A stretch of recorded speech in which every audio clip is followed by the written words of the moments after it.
म्हणलं त्या 10 जाती एके ठिकाणी ठेवल्यात. आंबा आहे म्हणजे सगळ्या जातीमध्ये एकरूपत्व असेल तर आंब्याचं. म्हणजे जे विशेष आहे त्या विशेषामध्ये जे निर्विशेष आहे ते निर्विशेष पाहणं हे विज्ञानाचं काम आहे.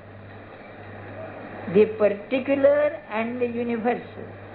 नेहमी नियम असतो तो सर्वांना लागू असतो. तो सर्वांना लागू का? तर प्रत्येक जे विषय म्हणून असतं विशेष, त्या विशेषाला ते लागू असलंच पाहिजे. आता कल्पना करा, आता हार्ट सर्जरी, बायपास सर्जरी आपल्याला पाठ झालंय नाही का? आता बायपास सर्जरी किती भोकं पडतात हृदयाला अलीकडे. बघा काय राम जाणे काय कारण आहे ते. नाही प्रेमाने पडतात का? पैशाच्या प्रेमाने असेल असेल बरं का. मला एक सिनेमातलं गाणं आठवतं बरं का, आपल्या रेडिओवर लागतं म्हणून आठवत. एक प्रेमात पडलेला मनुष्य बिचारा प्रेमभंग झाला. तो काय म्हणत,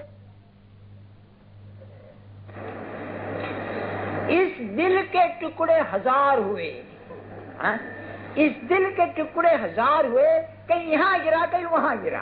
आता या जो काय राहिलो कोण आठव पुन्हा बरं का. पण कल्पना म्हणजे जे अनेक आहे, जे भेदाचं आहे त्यामध्ये अभेद पाहणं, अनेकामध्ये एक पाहणं हे विज्ञानाचं लक्षण. आपण इथे बसलो आहोत, पंखे चालले आहेत, हे लाऊडस्पीकर काम करतात, लाईट आहे, हे सगळं एका विजेने चालतं. ते त्यातलं निर्विशेष युनिव्हर्सल हे विज्ञानाचं काम. हे विज्ञानाचं काम म्हटल्यानंतर या अनेकत्वाला सांभाळणारं तत्व काय आहे ते असेल तर चेतना आहे. म्हणून विश्वाचा आरंभ सांगताना एकोहम बहुश्याम प्रजायेय असं सांगतात. एकच परमात्मा आहे, त्याला एक आहे ते अनेक व्हावं ही त्याला स्फूर्ती झाली. म्हणून हे अनेकत्व जे आहे हे शेवटी मुळात एक आहे आणि ते एक शोधून काढणं हे विज्ञानाचं काम आहे. हे फिलॉसॉफी ऑफ सायन्स म्हणतात ते हे आहे. बर, मग आता याच्याशी संबंध काय आहे?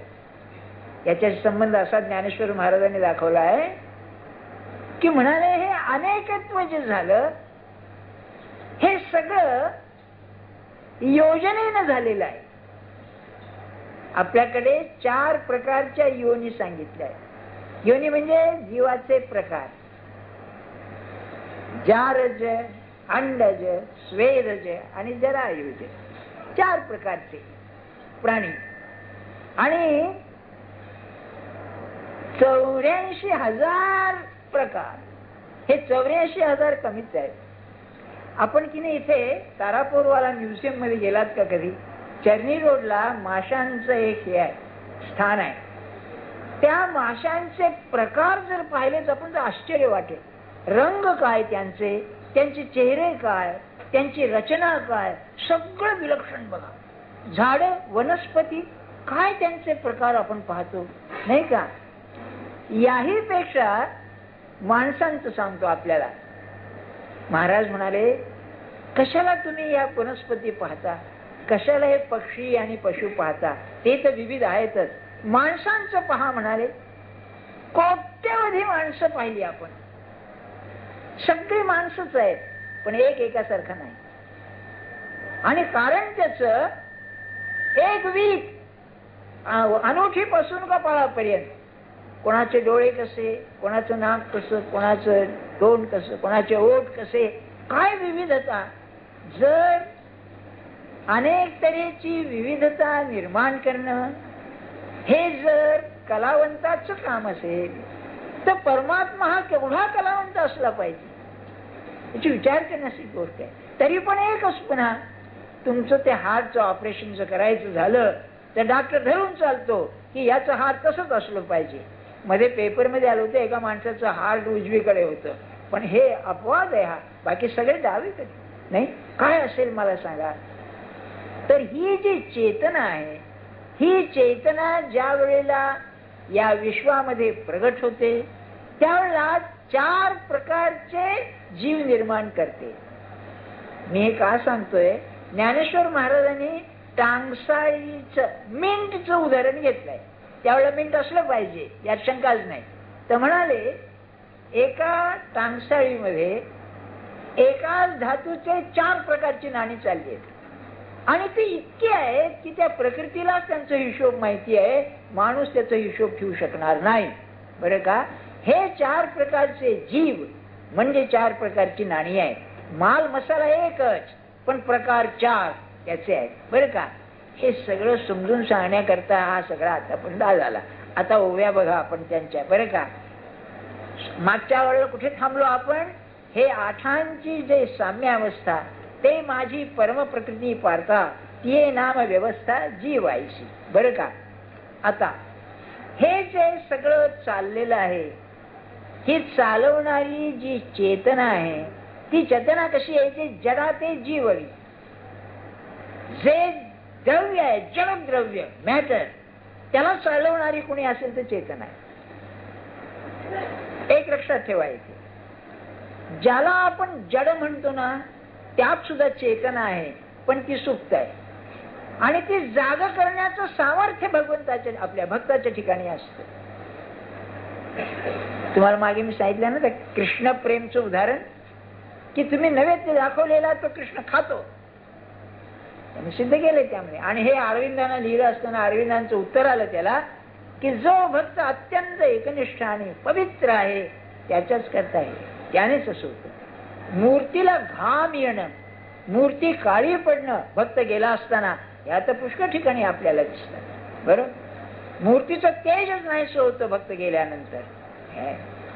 त्या यांच्या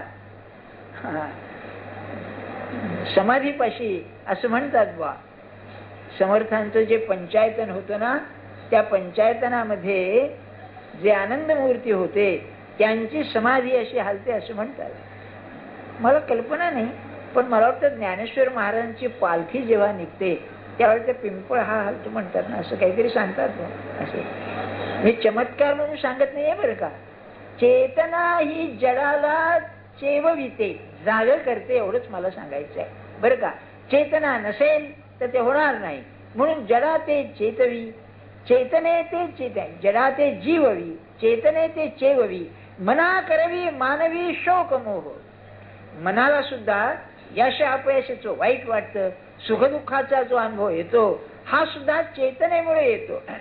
अगदी उघड उदाहरण आहे, एखाद्या माणसाला जर संमोहनाखाली आणला, हिप्नोटाईज केला तर त्याची जाणीव इतकी बदलता येते की बोलायची सोय नाही. बरं, म्हणजे कशी की त्याच्या समोर तुम्ही एखादी शाईची बाटली घेतलीत आणि सांगितलं सरबत आहे तर तो सरबत म्हणून ते पितो आणि याचा परिणाम होत नाही. इतकं संमोहनाचं प्रचंड सामर्थ्य आहे. म्हणून ते म्हणाले की मना करवी मानवी शोक मोह.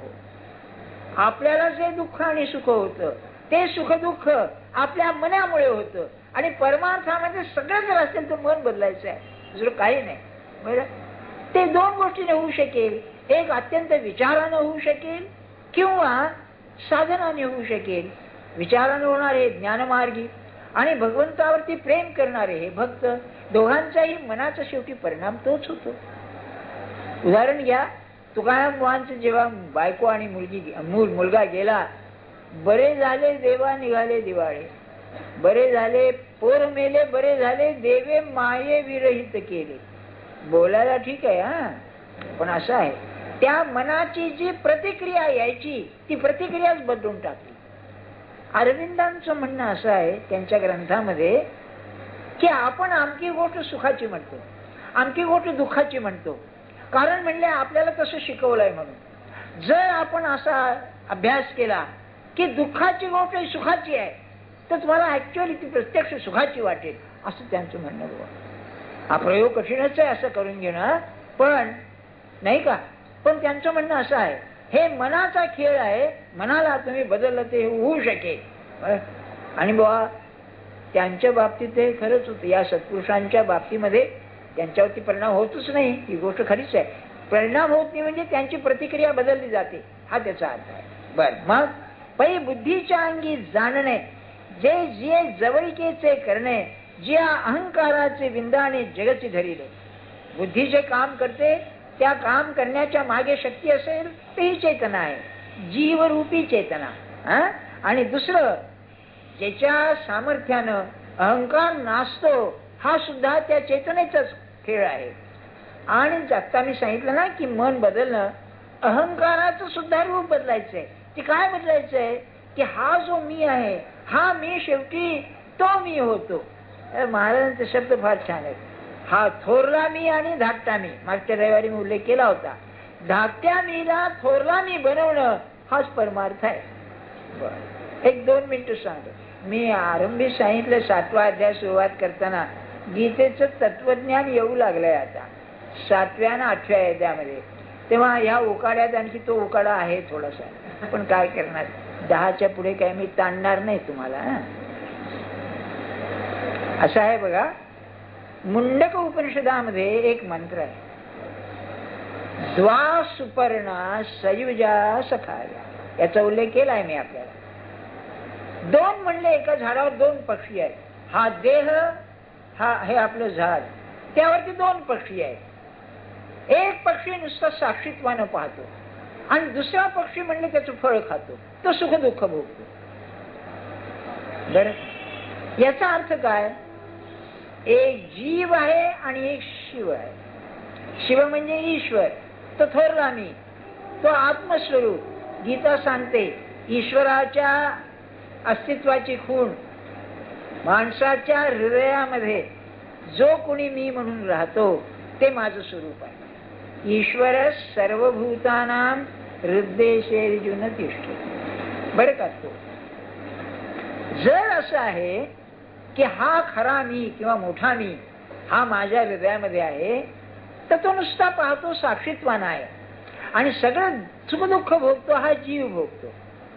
हे जर आहे तर मला त्याच्यासारखं व्हायचं असेल तर मी माझ्या प्रपंचाकडे साक्षीत्वानं पाहिलं तर ते होऊ शकेल.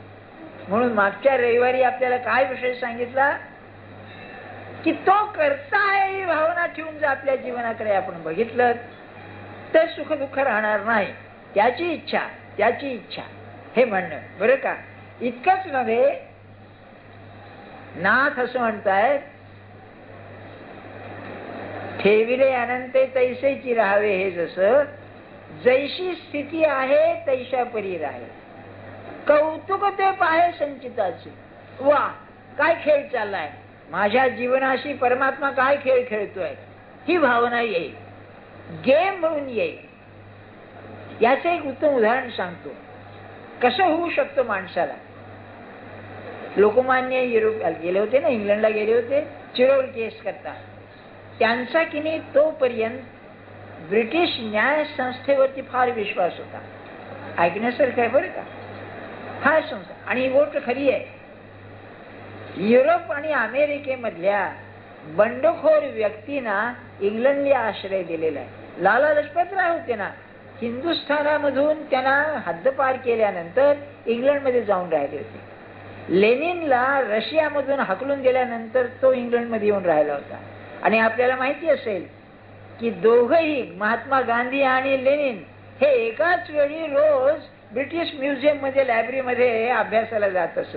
आणि दोघांनाही ही कल्पना नाही की पुढे हे एवढे मोठे महात्मे होणार आहे. काही नियतीची गंमत असते बघा. तो मुद्दा नाही राहिला. तेव्हा चिरोलच्या यांच्या विरुद्ध गेला खटला. यांचे काय खर्च, 2-3 लाख रुपये त्या काळात, आज 30-40 लाख रुपये खर्च झाला. त्याने गायकवाड वाडा सगळा घाण टाकला होता, केसरी प्रेसन सगळी बर्बादीच ना. आणि विरोध गेला. तेव्हा ते आले परत. तेव्हा त्यांच्याबरोबर एक बॅरिस्टर बाप्टिस्टा म्हणून होते, त्यांचे मित्र असते. ते म्हणले मी आता थकलोय फार, थोडं म्हणले चहा पिऊन निसतो, म्हणून निजले. एक अर्ध्या तासाने उठले. बरं का, तेव्हा यांनी विचारलं की आता एवढं कर्जन डोक्यावरून हे सगळं. ते काय म्हणाले, मी काय सांगतोय आपल्याला, प्रतिक्रिया काय यावी हे सांगतोय. बरं, कौतुक तू पाहे संचिताचे, या दृष्टीने ते म्हणाले या खटल्याने माझा विश्वास उडाला. बरं, ब्रिटिश न्याय संस्थेवरचा माझा विश्वास उडाला. आपल्याला हे चमत्कारिकच वाटतंय बरं का, न्याय संस्थेवर विश्वास भारतामध्ये. काय बोलतो काय तुम्ही, बोलतोच काहीतरी आहे. इथं सगळं आऊर कारभार आहे. आमची डेमोक्रेसी आहे, लोकशाही आहे, पण असं नरसिंह अवतारामध्ये त्या नरसिंहाच्या मंदिरामध्ये एक धड दाखत मनुष्य असतो, तर नरसिंहाचं सगळं अंगावरती मुकुट तोंड बिंड घालतो बघा. आज तुमच्या आमच्यासारखा बाहेरून नरसिंहाचं घालतो. तशी आपली न्यायसंस्था आहे. तुम्हाला माहिती आहे ना, ती आंधळी आहे, तिने रुमाल बांधलेला आहे आणि हातामध्ये तागडी आहे. म्हणजे ती समता पाहिजे त्या तागडीमध्ये दोन्ही बाजू, बरं का, अशी ती न्यायसंस्था आहे. जसं आपलं विद्यापीठ म्हणजे अविद्यापीठ असतं, तसे न्यायसंस्था म्हणजे अन्याय संस्था आहे, नाही का, अशापैकी आहे. तेव्हा ते म्हणाले मग आता काय करणार. ते म्हणाले माझं इतकं वय झालेलं आहे की असल्या याने मी घाबरणार नाही. आता म्हणले आकाश जर कोसळेल तर घाबरून जाण्यापेक्षा माझ्या देशाकरता याचा कसा फायदा करून घेईल हे मी करणार. तसं म्हणाले आता मी भारतात गेल्या सगळ्यांना सांगणार यांच्यावर विश्वास ठेवू नका म्हणून तुम्ही. ही प्रतिक्रिया बदलणं आहे. बरं, म्हणून त्यांनी म्हणलेले अहंकार जो आहे, या अहंकाराला भगवंताच्या पायी बळी दिल्यानंतर त्याचं स्वरूपच बदलतं आणि ते इतकं बदलतं की तो खरा ईश्वर म्हणून जातो. हा त्याचा अर्थ आहे. आता हे झाल्यानंतर मग आता प्रपंचाचं हे सांगतात ज्ञानेश्वर महाराज. ते सूक्ष्म प्रकृती कोडे जै स्थूलाच्या अंगाकडे तै भूत सृष्टीची पडे टांक साळ. तेव्हा म्हणले ही जी प्रकृती आहे ही ज्या वेळेला स्थूलपणाला येते, जे सूक्ष्म आहे ते दृश्यामध्ये येतं, त्यावेळेला टांगसाळीमध्ये 4 तऱ्हेचे जीव तयार होतात. चरणोर्वीचा ठसा उमटव लागे आपैसा मोला तरी सहसा परी थरच आणणार. सगळ्यांची म्हणाले किंमत एक. एक गंमत आहे ज्ञानेश्वर महाराजांचा दृष्टांत घ्यायची. 4 तऱ्हेची नाणी, किंमत एकच हो. अरे धातू एकच आहे, किंमत एकच आहे, दिसायला निराळे म्हणाले. म्हणजे जीव प्राणी म्हणून जो आहे तो सगळा सगळीकडे सारखा. याच समर्थाने दाजवात म्हणलेलं आहे अंतःकरण एक आहे सगळ्यांचं. आणि समर्थाने उदाहरण असं दिलंय, एखादा साप आला, तुम्ही जसं सापाला घाबरता तसं साप सुद्धा तुम्हाला घाबरतो. बरं, कारण अंतःकरण एक आहे. अंतःकरणाची जी प्रतिक्रिया आहे ती त्या जीवाची आणि तुमची सारखी आहे. बरं, पुढे म्हणाले की होता 84 लक्ष थरा येरा मिती नेण्याचे भांडारा बरे आदिशून्याचा घाबारा नाणी यायची. पहिल्यांदा विश्व नव्हतं तेव्हा शून्यच होत. शून्य असताना जेव्हा हे निर्माण व्हायला लागलं तेव्हा ते शून्य सगळीकडे भरून गेलं. विश्वामध्ये सगळीकडे ते भरून गेलं. तुम्हाला असं वाटेल काय तत्वज्ञानी लोक सांगतायत ज्ञानेश्वर महाराजांनी. मी एक सहज विचारतो आपल्याला, मुंबईमध्ये डास आहेत की नाही? पुष्कळ आहेत डास, नाही का? कहो तुम्ही आम्ही एक 10-15 वर्ष मुंबईत राहिलो, किती डास इथे येऊन गेले असतील नाही, कल्पना करा. पण बर, ढेकून कमी, पुण्यात ढेकून फार. होय, अलीकडे आता ती सिमेंटची बिल्डिंग झाल्यामुळे कमी, पण पुण्यात ढेकून फार होतात. आणि एक ग्रस्त म्हणाले पुण्यातल्या लोकांचा स्वभाव सुद्धा त्यात दिसतो म्हणाले. असं आपले कोणा ठेव म्हणजे झोप येऊ द्यायची हो, दुसरं काही नाही. हेतू त्यातला झोप येऊ द्यायचं. तुम्ही पुण्याला राहायला गेला तर तसं होऊ नका. बाकी हे खरं आहे बरं का, प्रत्येक गावाच्या एक लोकांची प्रवृत्ती असते का यात शंका नाही. तुम्ही बघा, पैसे खर्च करण्यात पुण्याचा मनुष्य 10 वर्ष विचार करेल.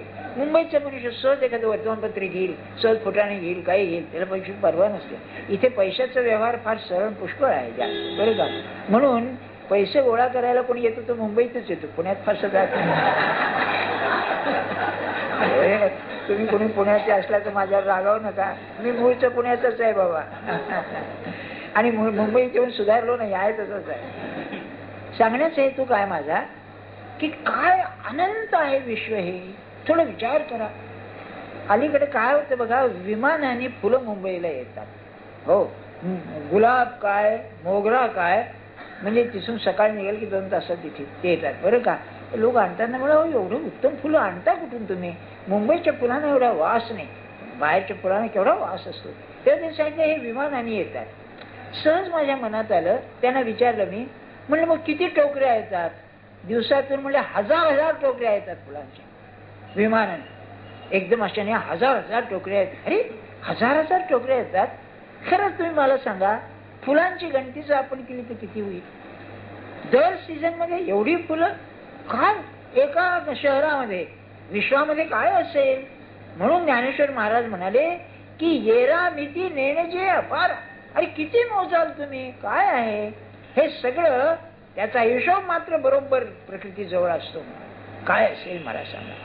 राज्य चालवायचं सुद्धा ऍडमिनिस्ट्रेशन ज्याला म्हणतात, या प्रकृतीची शक्ती काय असेल, सामर्थ्य काय असेल?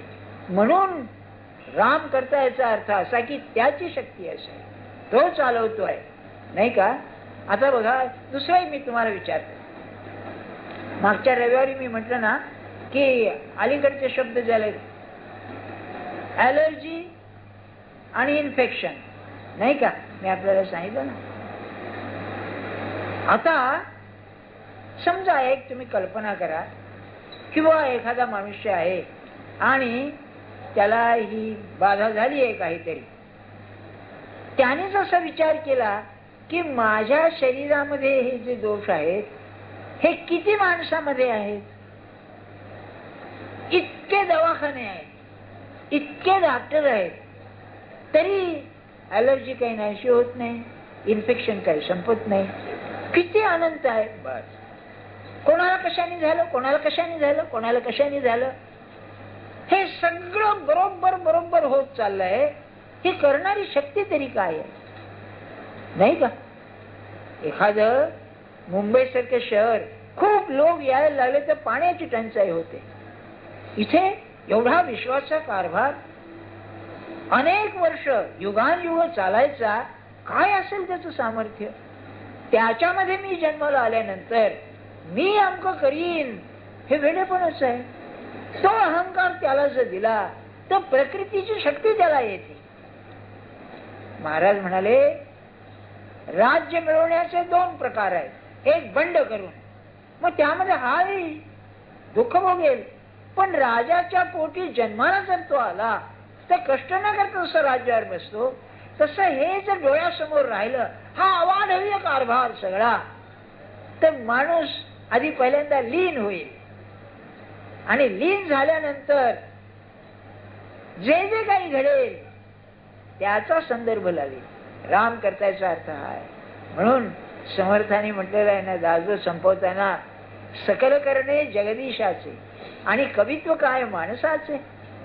अरे सगळा तो करतो असं तुम्ही म्हणलात तर काय मी कवित्व हे काय? समर्थ कृपेची वचन आहे तो हा दासबोध, परमात्म्याची वाणी आहे तो हा दासबोध आहे. हे आपण शिकलं पाहिजे. नाही तर तत्वज्ञान वाचून काय करतं मला सांगा. एक मला आठवतं की एक मोठा लॉर्ड केनिल वर्ड इलेक्ट्रिशियन होता मोठा, म्हणजे सायंटिस्ट होता मोठा. तो एकदा कायचा कारखाना पाहायला गेला, इलेक्ट्रॉनिक्सचा कारखाना पाहायला गेला. सगळं कारखाना दाखवलं. एवढा मोठा सायंटिस्ट आलेला. तेव्हा जो फोरमन दाखवित होता संबंध, त्याला त्यांनी विचारलं या सायंटिस्टने की काय रे सगळं इलेक्ट्रिसिटी चालतं, इलेक्ट्रिसिटी म्हणजे काय? No lord I don't know म्हणाला. नाही साहेब मला माहिती नाही म्हणाला. त्याला याने उत्तर दिलं, अरे मलाही माहिती नाही म्हणलं काय आहे ते. मी एवढा सायंटिस्ट खरा, पण मलाही ते काय माहिती नाही. असा खरा की नाही अध्यात्मवादी म्हणेल. भक्त असं म्हणेल की मोठे मोठे विद्वान, मोठे मोठे कार्यकर्ते हे सगळे जेव्हा असं म्हणतात, अरे काय आहे अवाढव्य हे, त्याला एवढं म्हणायला नको, तो स्वतःच म्हणेल कोणाच ठाऊक बुवा. मग काय करावं आपण? आपल्या जीवनाचा हा घ्यावा, बरं का, आढावा घ्यावा. जन्मलो कुठे, काय परिस्थिती होती, त्या परिस्थितीतून मी पुढे आलो, मुंबईला आलो काय, इथे मोठा झालो काय, चांगल्या परिस्थितीत आलो काय, सुखदुःख भोगलं काय, काय कसं घडलं हे थोडस हिशोब काढावा आपण.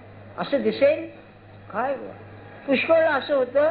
आपल्या बरोबरीची माणसं वर्गातली म्हणा याच्यामध्ये कुठच्या कुठे जातात, नाही का? विचार करण्यासारखी गोष्ट आहे. एक वकील होते, ते वकील काय म्हणायचे, यशवंतराव चव्हाण ना आमचे वर्गमित्र आहेत म्हणे. बरं का? ते म्हणलं वर्गमित्र म्हणजे कोणत्या वर्ग होता?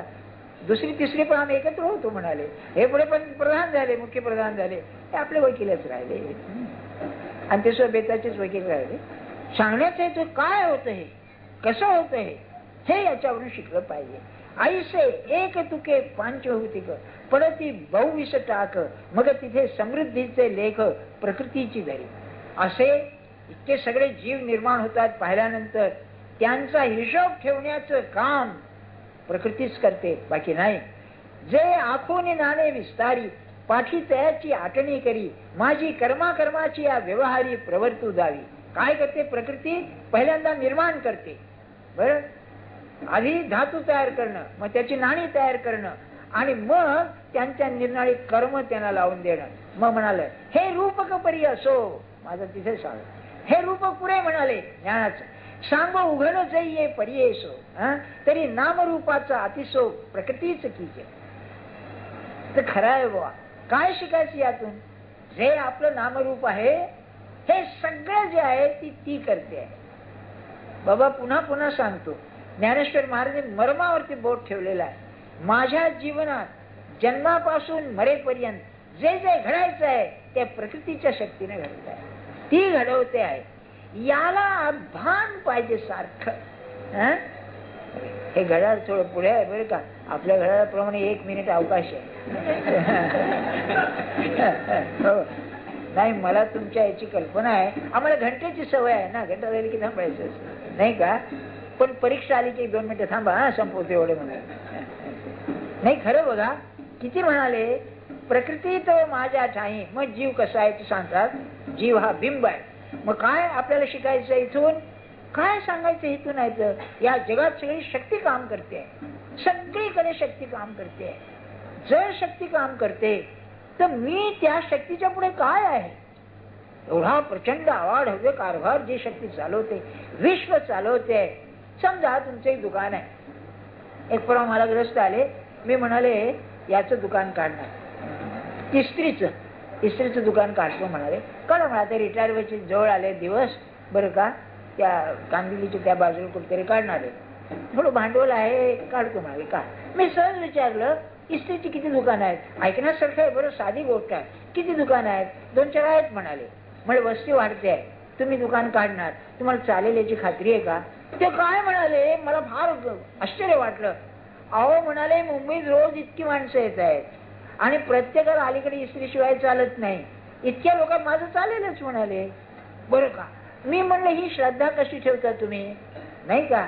तर ते काय म्हणाले, आतापर्यंत शहराची जी अवस्था आहे ती पाहिल्यानंतर येणारे लोक थांबतील असं तुम्हाला वाटतं कसं? म्हणाला. अहो बरोबर आहे म्हटलं, माझं चालणारच. मग तर मग मी हळूच म्हणलं त्याला, हे जर आहे तर माझं जीवन ज्याने मला निर्माण केलंय तो चालविलंय, खरं का नाही?